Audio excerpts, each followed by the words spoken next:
Hi everyone! Nandito na naman ulit tayo. Samahan niyo akong gumawa ng Chinese soup. Ayan, naggayat lang ako ng papaya. Ang hilig talaga nila dito sa soup. Araw-araw yan, di pwede yung mawawala sa gabi. Yung soup. Pag ito yung pinakamatagal gawin na soup kasi kailangan mo siyang isalang ng 3 oras na pakuluan ng 3 oras. Tapos ang gagamitin natin dito ay multi-cooker para kuryente siya.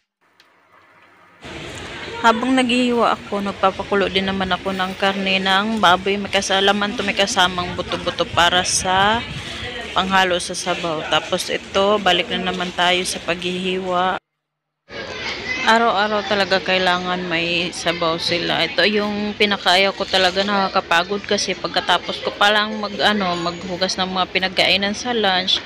Tapos maglaba ako saglit ng damit ng alaga ko. Tapos niyan, ayan, ito na naman gagawin ko. Kasi ito, ang tagal. Kailangan mo siyang pakuluan ng 3 oras bago siya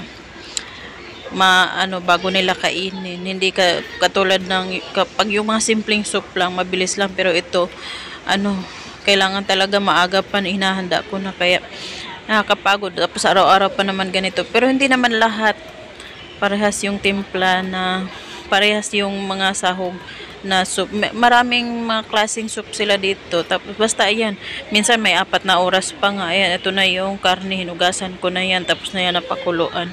So ito na yung mga panghalo niya. Yung mga beans, basta marami yan. Ayan, ito ito na yung karne. Tapos ito yung green na papaya. Tapos yung merong corn, meron pang honey dates na dried. Tapos yung isa, tawag nito, dried figs. So ayan, mani. Tapos may pa, yung cowpeas. Tapos ito yung green dried barley seeds. Tapos may carrots. Ayan, yan yung mga ihalo. Ayan na sa loob na yung iba.